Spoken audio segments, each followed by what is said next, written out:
We might have missed the boat. I have a massive worry about the amount of housing available to Canadians living in the Kitchener-Waterloo region. And it's not only me. The CMHC has the same problem, the Government of Canada has noticed the same issue, and it can be explained by rising rents and the astronomical house prices that we saw at the start of last year when the affordability of a mortgage was much lower. Buyer confidence over the last little while has been kind of low, and fairly so, because if I'm a buyer and I'm about to throw a bunch of money into the market, I want to know it's not going to disappear the second I put it in there. So let's dig into this. Now, buyer confidence, we can see that it's going up on this chart just based on how much somebody is willing to pay for a house. Over the last month and a half or so, we've been starting to see multiple offers back in the Waterloo region. The average price for all types of homes in the Waterloo region has actually gone up by $42,000 month to month when comparing December to January. And the reason this is important is because that is a massive signal that buyer confidence is back in the marketplace. So if you've been sitting on the sidelines waiting for the bottom, this is probably your sign to get in the boat before it takes off from the harbor. The next point I want to make is regarding the number of expired listings. At its peak in August 2022, we saw more than 1,600 per month expiring. For today, we have half that number.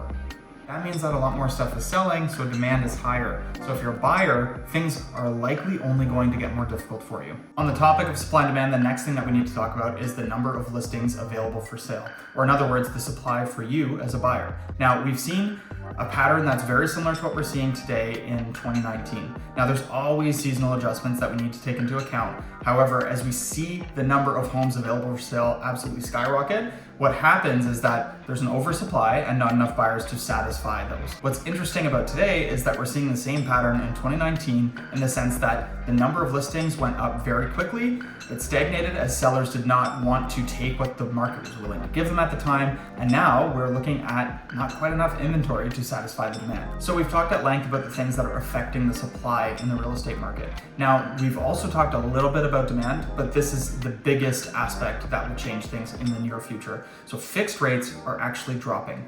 Fixed rates are tied to the bond market.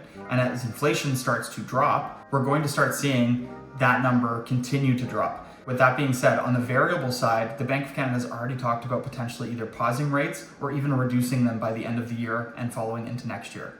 A lot of people want to be homeowners, but the biggest issue they're facing today is the lack of affordability, and this helps that issue. So we've looked at the things that are affecting us in the more immediate market, but it's important for us to zoom out to understand where things are going as well. Now, over the long term, the Kitchener-Waterloo region is poised for continued growth. What I can tell you is this: the Canadian economy requires immigration in order to continue growing, and our government has targets of nearly 1.5 million by 2025.